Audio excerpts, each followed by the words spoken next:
Welcome to Speaking Prowess. Are you ready to supercharge your communication skills and achieve unstoppable success? You're in the right place.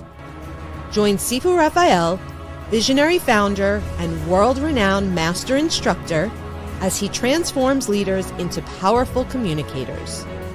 Joining Sifu is co-host Brigitte Hufele, a dynamic businesswoman, global speaker, and NLP master trainer, and the Skilled Center of NLP team. They will deliver unmatched expertise and energy to every episode. Prepare to unlock your full potential and make every conversation count. This is Speaking Prowess, where your journey to communication mastery begins. Good morning, Jeanne. I know you're not who we said on the commercial. Brigitte is an exceptional human being, and you are my co-host today. So thank you for being here. How are you on this beautiful Friday?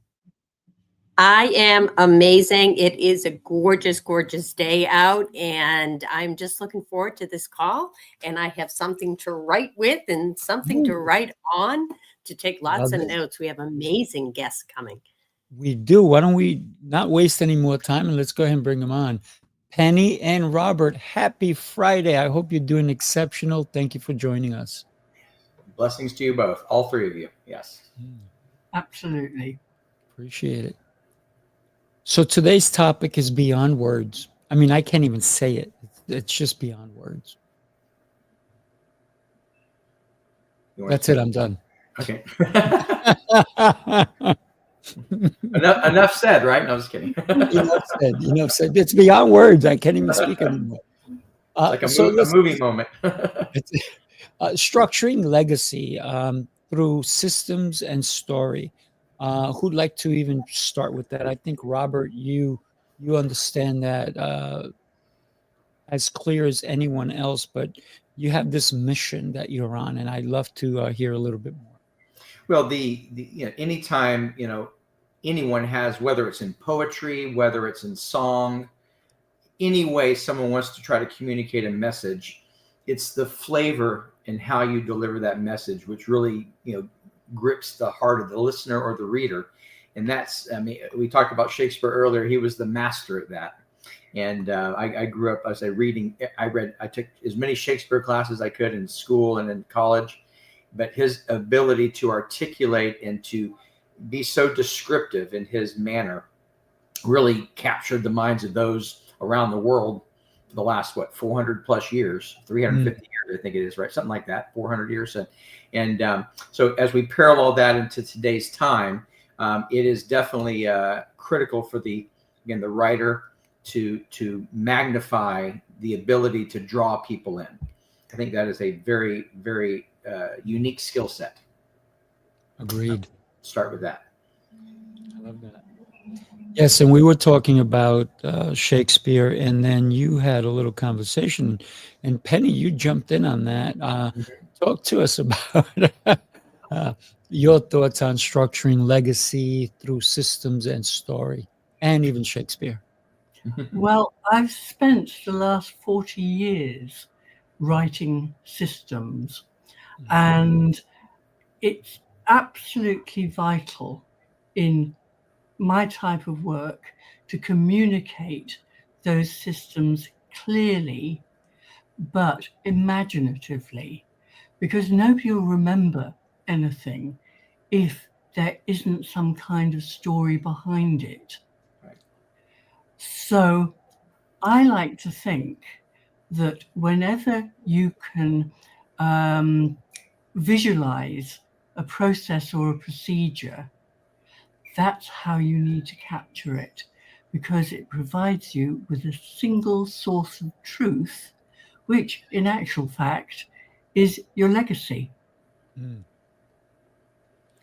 Wow. I think, Go ahead. Yeah, sharing stories that people can relate to in the system. And here's how this person, was able to walk through this, and it lets people identify. I think the ability to identify is very powerful. Jesus was great in giving stories and analogies and giving examples, so you can see yourself in those person's shoes and say, hey, I can replicate that, or I can do that. So. Yes, Go ahead. I always say it's the stories that amplify your life, but it's also the stories that amplify the product also, right? I had knee surgeries. Believe it or not, I've had 3 and I only have 2 knees. Go figure, right? So, They like you. but here's the thing, right? When somebody has a surgery, if they haven't seen it on a television show or seen something on it on YouTube or something, they don't know what it's like. So if a doctor says, yeah, I just did this kind of surgery, and they're like, oh, okay. But now they get an idea because they saw the story, maybe it was in a movie or something, and they see the drill or the hammer, and they're like, oh my God, you can do that to me? Whoa, wait a minute. But those are the stories the doctor's not going to tell you because he doesn't want to scare you, but he's going to tell you, yeah, I'm going to use a hammer and a chisel to work on that part of your body, or a drill. So those are the stories that you don't want to hear. But then there's other stories of success. Let me tell you about Mary. She had the same operation you had, and this is her success story. So it is the way also the structuring of that story. I think that's very important. And when to tell it. The setup. Yeah, set it up. Yeah. Mm-hmm. Say great movies in the first 10 minutes set up the story. You don't know where it's going, but you're starting to try to piece it together in your mind where you would go in it. And then when it happens, you're able to say, hey, that's what I would have done, or I like how they took a quick left turn or a quick hard right. Like some of the Mission Impossible movies, for example, you have no idea where they're going. Yet you're along for the ride and you're like, yeah, that's a great idea. I would have done the same thing. So, or I would have never done that. Well, I'm really glad that there was no YouTube when I had my hip replacements, because I think that would have scared me to death. Having said that, I love using analogies when I'm describing how something should be written in terms of standard operating procedures. And I use a kind of recipe sheet for process clarity. And we kind of map every task like a Victoria sponge. You weigh it, you mix it, you bake. There's no guesswork. Right. Love that. Jeanne, what are your thoughts on structuring legacy through systems and story? So I love this topic. And, a lot of the women I work with are going through something I've gone through in the past. Yes. And so when I can share my story with a process of what I did to get to the other side, that is so helpful for somebody to have some meat to the story and apply it to their life. So it's about like the process of what did I do to move forward so that I can help them move forward. So I like to add process to my story. Yeah, I love that. And to what Robert was saying, sometimes you're watching a show or a movie and you go, I'm glad I'm not them. Right? Yeah. Because they have the worst luck, or this is happening to them, or what's wrong with them. Why do they even think that way? And sometimes when I'm sitting with my fiance and we're watching something, I have a TV, but I don't have a subscription to TV.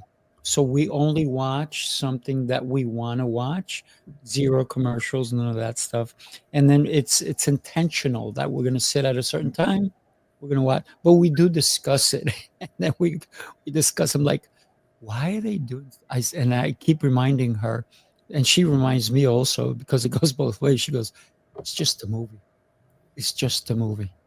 It's not real. It's like, pretend. okay. All right. But you get so engulfed, and that's what storytelling is, such a beautiful thing, that you get engulfed in a story that you almost start talking, and you're thinking, and even sometimes some movies have done this beautifully, and others have failed terribly, where they start with the end in mind, right? Where they show the ending, somebody dying or this happening or that, and then they come back and they break it down how it all Flashbacks. happened. And sometimes it's beautifully done, and then some people miss the point, and it's just like, why did I watch this movie? We've all seen those. Well, it's like I say, the messaging is critical. How it's set up, like you say, the structure of the messaging is critical to win the heart of the reader or the listener or the watcher or the viewer. So it's just the way it's presented.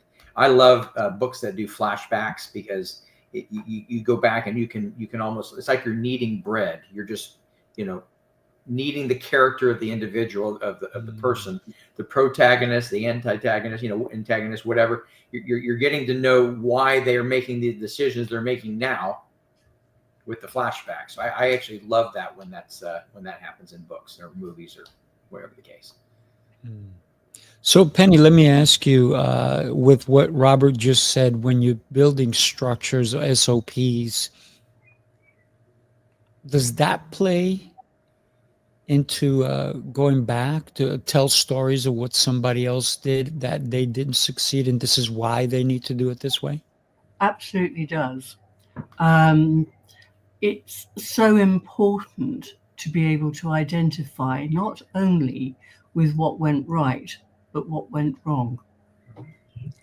And in the structure of the little video snippets for the procedures, we always say, now show what's not right and why it's not right, rather than what you have to do to get it right. Because that stays in your mind far more clearly, and then you can move on. Like that. I like that. Sometimes I post on TikTok, and I never wanted to be on TikTok, but somebody said, you'll get some people following you, this and that, and I said, okay, I'll do it. And there's this one particular guy that keeps popping up, and he's using TikTok brilliantly, because he'll show something ridiculous, and he's advertising like letters or something that they create, right? And then it's like somebody throws something, he catches it and he throws it away, and he goes, this is what you really need. And so he shows the ridiculous part, and then he goes, what you really need, right? So it's kind of brilliant the way he does it, and every one of his videos is hysterical. It's very funny. So he's using someone else's story, which is something that I like to talk to you guys about, using somebody else's story to create his message. And that's brilliant structuring, I believe. What are your thoughts on that? Well, comedy is all based on that. If you go to a comedian like Sebastian Maniscalco or whoever you go to, he or she, they're picking on or observing someone in a grocery store, or children playing, and then using that story to weave a good yarn. And we can all, of course, have a laugh at it, but there's always a message in it. And so I think that's one way that folks definitely participate in that way. Good comedians do that. Yeah. I don't even think this guy's that funny, but everything that he does makes people laugh first, and then he goes into his thing. He's like, forget that stuff, check it. He's got the hook going. Yeah, he's got the hook. Yeah. He definitely has the hook, because people are going to watch that funny thing first, and then all of a sudden he's there, and he's like, forget that, check this out, right? When we do create stories, and Robert, you've done that brilliantly with your books. Penny, you've done it with yours. Jeanne and I we just tell stories, but sometimes our stories don't get shared again and again. Why would you say that is? Is it that they're not entertaining, they're not engaging, or is it they're not memorable? I would say that it's because they're not memorable, and they need to be made memorable. Because once they're memorable and somebody really likes them, they will share them. And I guess that's the crux of something going viral.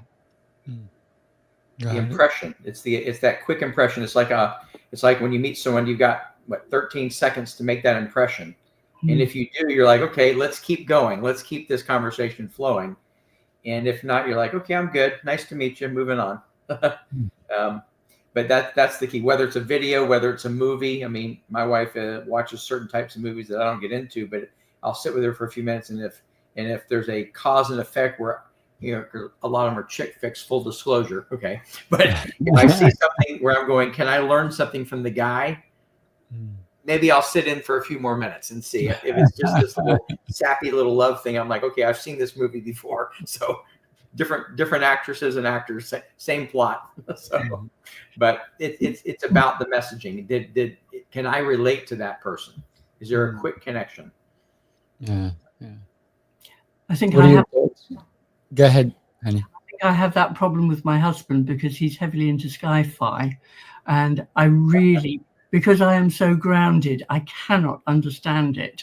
So I will sit in for the first few seconds, see what kind of monster, which is probably the same as every single other monster that's ever been created, and say, okay, fine, that's your Saturday afternoon. I'll have mine.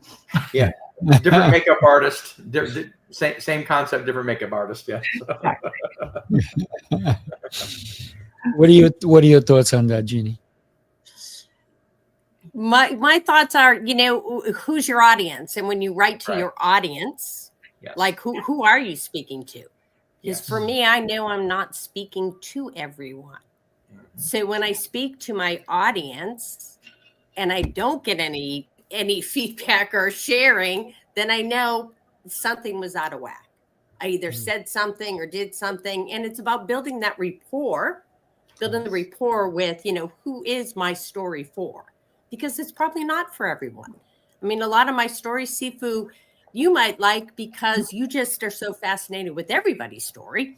But Robert may not. He may be like, yeah, no. And they're not chick flick stories either, Robert. Just saying.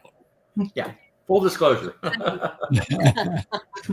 You all made me think that if I want to be memorable when I tell a story, I have to make it a memorable moment. So I thought, yes, hey, Sue, let me tell you a story.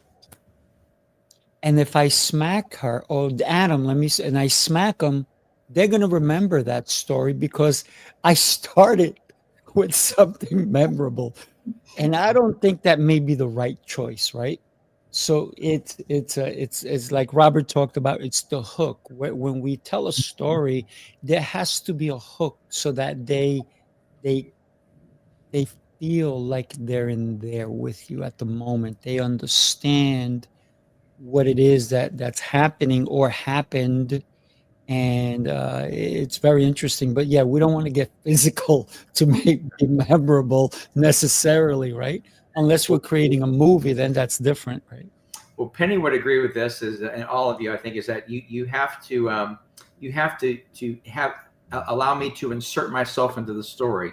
How can I identify? The case, can I quickly identify?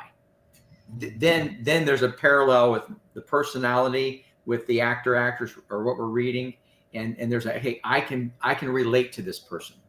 So to me, it's a quick relation. Can I relate? Like when I read resumes, when I would hire people, I'd say, can I identify with the first two sentences in their personality? Is their personality jumping off the page? Or is it just this boring, rubbish, that I'm reading, and I don't connect with that. So, go ahead. This, I think, is why when you post on social media, particularly LinkedIn, it's the personal stories that get the most reactions, the most comments, the most likes. And you notice that pattern very, very much. Yeah. I don't get to go on social media often. My daughter does it for us, but she tells me all the funny things she sees. So I just, she shows mom, and I'm like, okay, great. I'm training a young man to take the stage, and he just wanted to come and show a bunch of slides and kind of read off of them. I'm like, wait a minute, hang on a minute. When we talked, Feel you had this incredible story, and now you're just showing me slides, and I can read. I know how to read. So you're saying that I'm not smart enough to read myself. And all of a sudden he's like, oh, I never thought of that. I'm like, yeah. I said, that's why. So now he's been practicing his presentation, no slides whatsoever. And now he's got this joy about him because it's coming from the inside. heart. Yes. The Oh heart. my goodness. And can I tell you, he is shining. He's actually going to present next week. And he's so excited about it. And I said, that's what you needed all along. And I'm so happy I've been working with him. Our last session was Wednesday. And I said, are you ready? He goes, absolutely. I'm pumped. And I said, okay, great. I said, is it okay if we record our session? He goes, yeah, of course. Can I tell you, it was beautifully done. And he's like, thank you so much. I didn't realize that I needed you as my coach.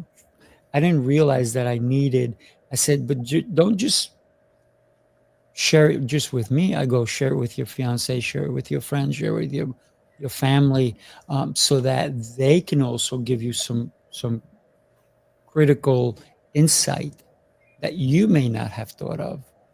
And he did that initially, right? And then all of a sudden, and I said, so what did they say? And I said, isn't that what I've been telling you? So all of a sudden, he became a storyteller. But meanwhile, and I said to him, listen, I love stories because they shape the way we think sometimes. And who did an amazing job with storytelling on boring things? Steve Jobs. Think about Steve Jobs. He presented us with gadgets. And some other company would go, yeah, we have a pen right here, and it's going to help you write.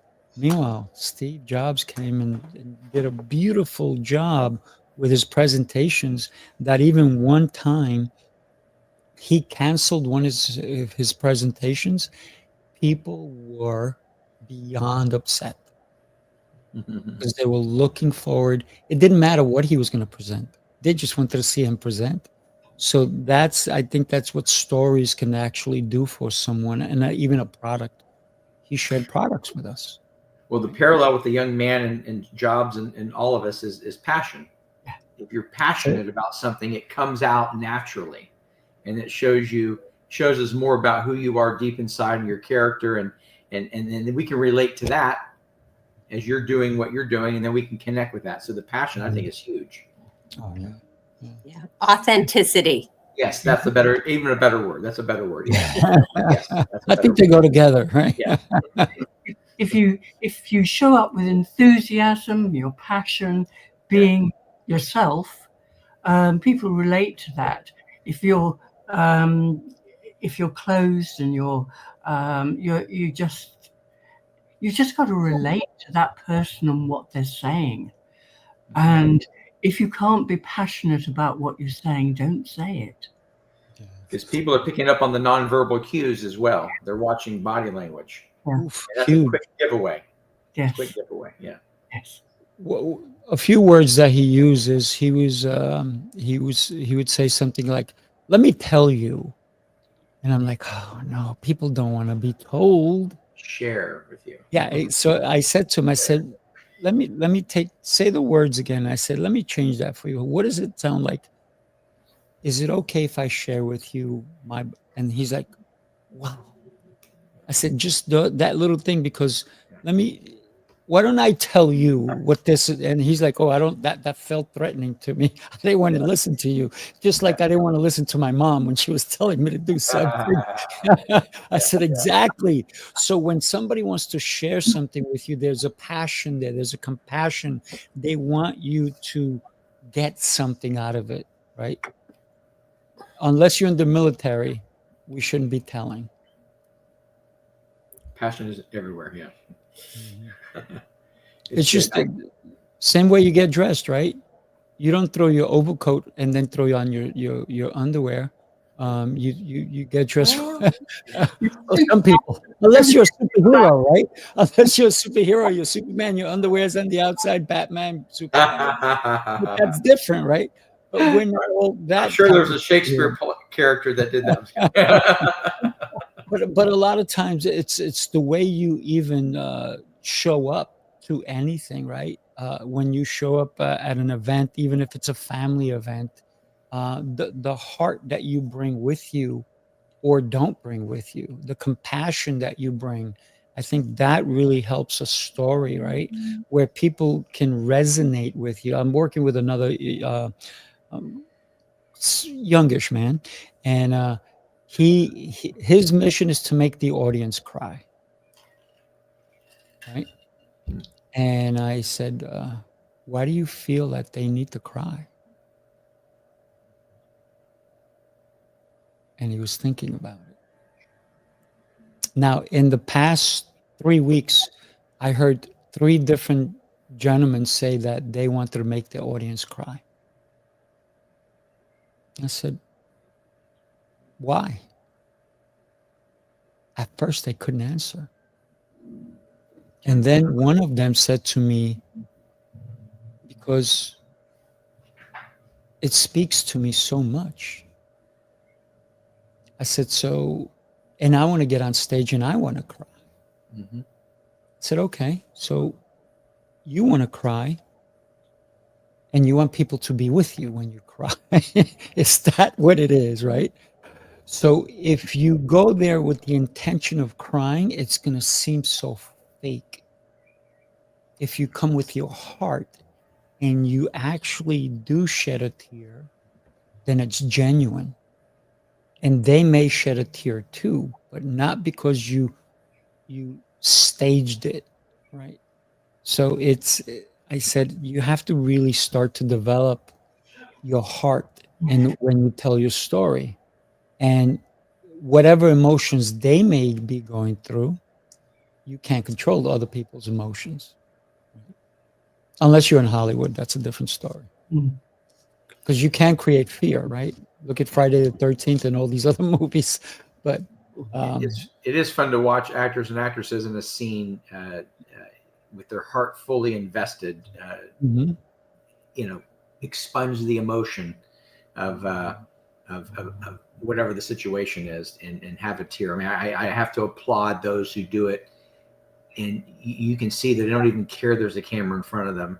You can see the authenticity, as you mentioned earlier, Jeannie. That is a rare form to do that. I have to applaud that. So there are movies I've cried at, not too many, but a few here and there. But the identification with the character is big. Yeah, absolutely. So how do we create a legacy through our systems or our stories, maybe through our life, through our actions that we do every day? That question is for all 3 of you. Well, I have a story to share that I think might be relevant. I think it's very childlike, but I think it might be. I'll defer to my peers here to see if you think it is relevant. But when I was since I was a little boy, up until the age of about 50. We went to Baton Rouge, Louisiana, where my grandparents lived. Now, my mom's parents, and there was my aunt and my uncle. There was probably about 35 to 40 people who gathered every year for Thanksgiving for literally 50 straight years until they both passed. He lived to 105 and she lived to 102, and they went because they graduated to heaven, as we say it. So, but the story is that every year they lived in a house that was built in 1940. There was no dishwasher, there was no microwave, and she used fine china for Thanksgiving. So we have this long put together table of all the kids, all the grandkids, etc. And then when it came to dishes duty, when I was about 5 or 6, my mom nominated me to be in charge of the dishes. I thought, okay, if I'm going to do this, I'm going to be rallying some of my little cousins to help me out. So we set up a little line of, someone hands the dirty, scrapes the food off the plate, set up a little assembly line. But the thing is that we started doing it every year, and the grandkids always did the dishes. Now the legacy is that we pass it on to our kids. Okay. But the neat thing is that everybody had great conversation during this probably 30-minute venture, after Thanksgiving Day lunch, before we went out and played tag football and had pie and all that kind of thing. But the neat thing is that we kept doing it for all those years. The adults, if you will, the older folks never did it. In other words, it was me, my cousins, and then my kids and their kids. And it was a neat little connection where I would go, they would say, well, why am I doing this? Because I said, it's just being part of the family. It's honoring, we call them Papa and Joanna. It's honoring them because they provided the meal. So we're going to bless them back. I have to be this china was worth, a lot of money. So we'd be very careful, very slow, very intentional. But it was a nice little way that everybody got involved, and it became kind of a, hey, who wants to be on the team, the dishes team? And so almost in a way, not that they were fighting over it, but like, well, I want to do it. One of the girls who was like 10, I said, okay, we'll sub out, this other one. But it became a special thing to be on, to do the dishes for grandma.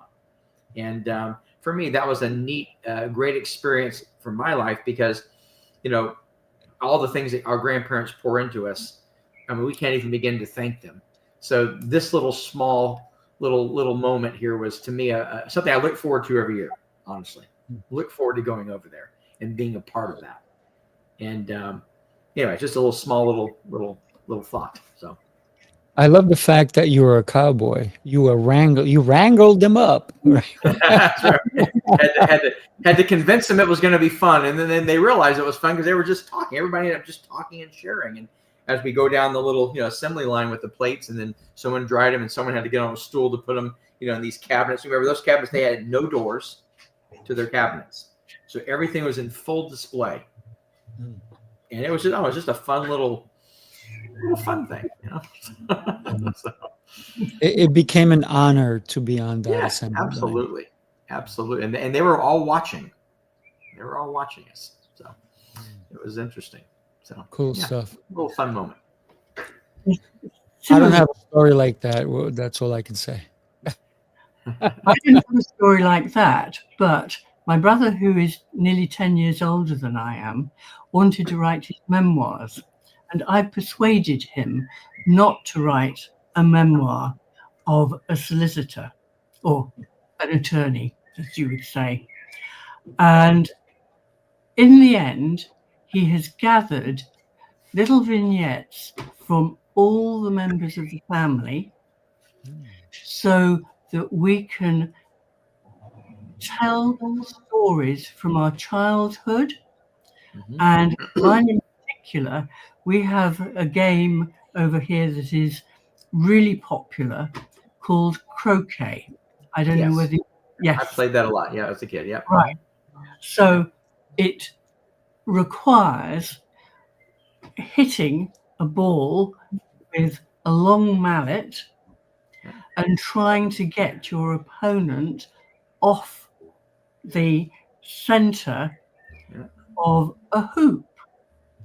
So I was explaining the history of this and how every summer we used to have the croquet balls were painted, everything was done, everything laid out, my father mowing the lawn to perfection.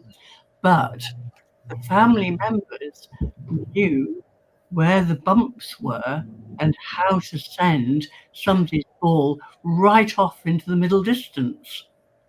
So I was describing all this and how down the road a Frenchman came to stay. He was a young boy, and he was invited to play. And he got so upset he hit somebody over the head with his mallet. But we have all these little tales, and they're all there for the grandchildren and the great-grandchildren. So that will be Richard's legacy, and he has put it in the most beautiful presentation which he created himself and gave every family member a copy. And so that all our history will live on in perpetuity. Well, that is Penny, what you beautiful. said reminds me of C.S. Lewis. He did a lot of that relating to family and things with his wife and all kinds of things when he wrote. Obviously, one of the greatest writers of our time, but just love his writing style, similar to that concept. A little bit there. So. I wish I would have gotten the stories from my great-great-grandfather because he lived to be 113. And I can only imagine, and I know that they lived on a farm. So it's because he didn't eat processed food. He didn't eat food from a box. He didn't eat food from a can. He didn't eat All food natural. from a bag. And that leads me to share this here with you guys. Take a look. You followed the rules, tried the restrictions, counted the carbs, the steps, and the failures. You're not lazy, you're exhausted from doing it all without real change. What if the problem isn't you, but the plan? Sifu's Mind-Body Method is a 90-day transformation built on 7 unshakable pillars: mindset, movement, nutrition, hydration, fasting, journaling, and faith. This isn't another shortcut. It's your structure, your strength, your reset. You don't need harder, you need better. Ready to begin? Start today. Ta-da! Yep. When we think about legacy, what's one thing? I want you to think about this for a second. That you want to be remembered for. Ladies, you want to go first? That's an easy one. Such a gentleman, such a gentleman. In this case, perhaps not. One thing I'd like to be remembered for. I think I'd like to be remembered for one thing, which is kindness. Yeah. Beautiful. And why I say that is because I think in such a hard world, which is getting harder and harder for the next generations, and communication is different. In the US, you talk about heart-centered working, which is only just creeping over to the UK. And I'd love that to percolate through everywhere so that, I'm in an industry which is incredibly supportive, collaborative. My main competitor is a good friend and we share things. And it's all about lifting the other person up, making sure that they don't fail. And if there is something wrong, we help fix it in any way we can. And if only we could do this everywhere for everything, the world would be a much better place. Amen. Amen to that. Yes, I love that. Yes. Beautifully said, Penny. We're going to For go me, with ladies first. So go ahead, Jeanne. So for me, it's easy, and it's also what a lot of people know me for is I live, I don't say words, I live family first. Mm-hmm. And I balance that with my work and everything I do. Absolutely 100%. I live family first and team second. Mm-hmm. My family is everything. And my family is not just my husband and my kids and my sisters and my parents. It is, we have, Ohana, we have a beautiful tribe of extended family. And when I tell you that I have your back and I'll do something, I do. Beautiful. And it's really about family first. And that's really something that I am known for and I'm very proud of. Absolutely. Absolutely. Yeah. You want me to go, or you want to go first next, Sifu? Of course, I want you to go, Robert. Okay. All right. Well, I would say both agree with both what you said, but to take it up a notch, it's my relationship with Jesus is the biggest legacy, because that defines who I am as an individual. His character, being maturing in me and growing in me, and the way we treat people. I want people to see Jesus when they see me. I want them to see his character and what he came and stood for and still stands for today. So, and then, like you said, God, family, then business is, of course, that order. But the ability and the honor to spend time with him every day in a quiet time and read the Word and pray and study is second to none. I mean, that's my time, if you will, from the busy day of work, and what we do for every day. But if people don't see Jesus in me, then I'm not doing something right. Mm. And I can learn to do a better job. And that's what I have a wife for. She always, not she carries a pad around, but she says, you could have done that a little bit better. Okay, I'm teachable. Thank you for that. So having that someone in your life who can also give you gentle correction is very, very helpful too. So. Is it always gentle? No, but I use that word to be very, very nice. I'm presenting it that way. Sometimes it's, hey, what are you doing? And I give that grace, and I just say, I'm going to take the good from what you just said. I'm going to take the nugget that you're trying to share with me. Like when I don't put the pillows in the right place on the couch, I get irritable about it. My intention was to do that, but it just didn't happen. So please forgive me. She's in the other room. I don't know if she's listening or not, but I do not put the pillows always in the right spot. So guilty as charged. So. I love that you asked for forgiveness too. Yes, yeah, absolutely. Because there's no intent. There's no ill intent. It's just it happens. So.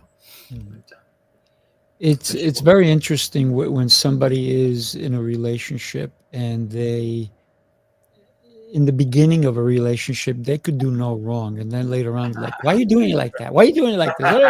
All of a sudden, that happens. Right? That's awesome. And it just, we have to come to the point where we go, is that what's really important?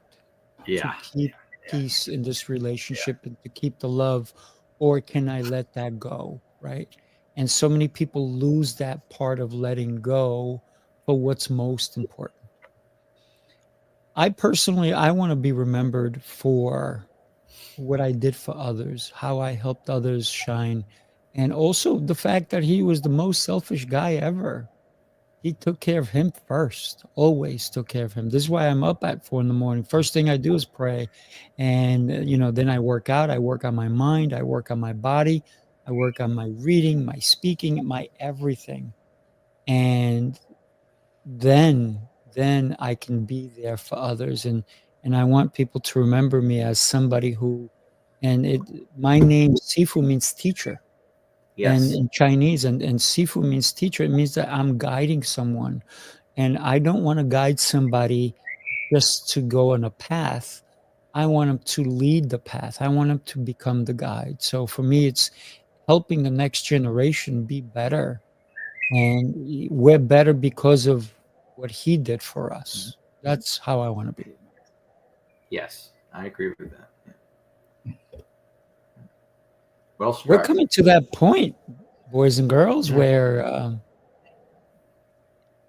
we've had an incredible conversation. This conversation is not ending. This conversation should be picked up by every one of our listeners at home, because it's storytelling. What stories? I love what your brother is doing and what you helped him achieve, Penny. Like I said, I wish my great-grandfather would have had any writings, because it's I would have loved to know how he lived. 113? Wow. Yeah. Your grandma and your grandpa 105 and 102? My Yeah. goodness, that's incredible. Awesome. And so, by the way, I want to invite each one of you to my 100th birthday party, because we're going to have a party. It's not going to be come in and we're going to sit down and talk. No, we're going to dance. We're going to have music. We're going to celebrate, right? Because life is about celebration. And whoever has that beautiful bird, I love it. Thank you. So when you think about what inspires you, make sure it's the right thing and it keeps you aligned with who you're supposed to be. I want to thank everyone on the panel today. Jeannie for being a great co-host. Robert for always sharing your insights. Penny for, I love your analytical mind and the fact that you bring story behind it. I love that aspect of you. I want to let you guys know that this is the last show of Speaking Prowess for a little while. We're coming back in August of 22nd. So we're taking a little bit of a break just because I have to go inspire 1,000 people a week. Just 1,000. So that's all I'm doing, just for the next couple of weeks. And but I will be back on the 22nd, and we're gonna have more incredible. I'm gonna call them celebrities, not guests. So thank you for the celebrities who are here with us today. And do yourself a favor, follow them. And I'm just gonna right now take mine off, and I'm gonna go. We're gonna let the gentleman go first this time, Penny. So, Robert, share with us what somebody can expect when they go to your website, which is going across the bottom. You have 45 seconds. The Witness Partner series, the 6-book series we wrote, my partner and I, on the in times from the perspective of Enoch and Elijah, who are the 2 witnesses who come down and usher in the bowls, the seals, and the trumpets. It's a unique perspective that's never been written, but it's what the word says. So everybody can know what to expect when that time does come. But, we're just very authentic, but yet we're very detailed in the research that we've done to bring this series to life. And very excited for those who've already shared it and enjoyed it. And for those who haven't, you've got a great thrill right in front of you. So, and I bless everyone here, and I'm honored to be a part of the panel. So. Oh, bless you, man. I got to tell you, I'm loving the books. If you get a chance, do me a favor. Go to witnesspartners.com. Pick yourself up. The first book if you have to. And guess what? In the middle of it, you're going to go order the rest because it's that it goes gripping. Ooh, it's incredible from the first page to the last page. And I got to tell you, it's not a thin book. They got a lot of meat on it. Yeah. You don't want it to end. So thank you for that. Absolutely. Penny, my friend, you are up. When you go to my website, you'll find a whole host of assets, including my author website with manual magic, and that is full of stories and analogies. I suppose there's a bit of a parable there. We liken creation of an operations manual as part of baking and all the things that happen when you create gorgeous cakes.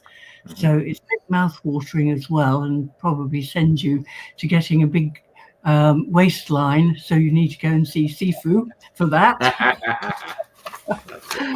But it also has all my podcasts, all my articles, and of course, every time I'm on, I'm honored to be on Sifu's panel.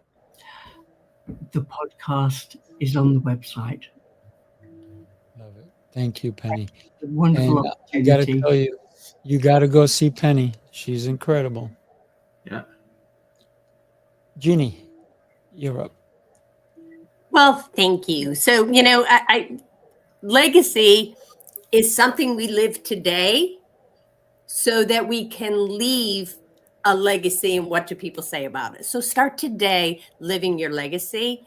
And I put in a time trade link because value in my time and helping you collaborate or connect with somebody, whether it's me or somebody that I'm connected to, I'm all about collaboration, building teams, working together. So go ahead, book a call with me. Let's connect. Let's have a conversation and just get to know each other. Love it. Yes, definitely connect with Jeannie. She is so, and you talked about it earlier, Penny, heartfelt. She brings her heart to everything she does. So thank you, Jeannie. What can I say? I'm Sifu Rafael. Easy to find, SifuRafael.com. And if you click on the website that's going across, there I have a 7-day detox program for you. And it's free, gratis, costs nothing. I have to apologize that that's a misspoken, because it does cost you. It costs you your time and your effort. And you can't get anything without putting that in. The detox is free.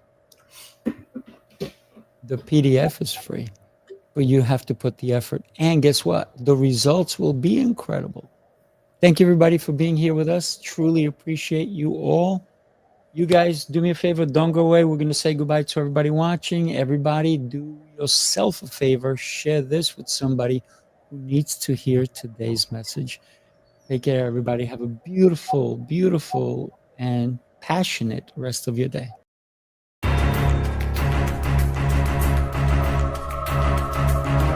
This is Speaking Prowess.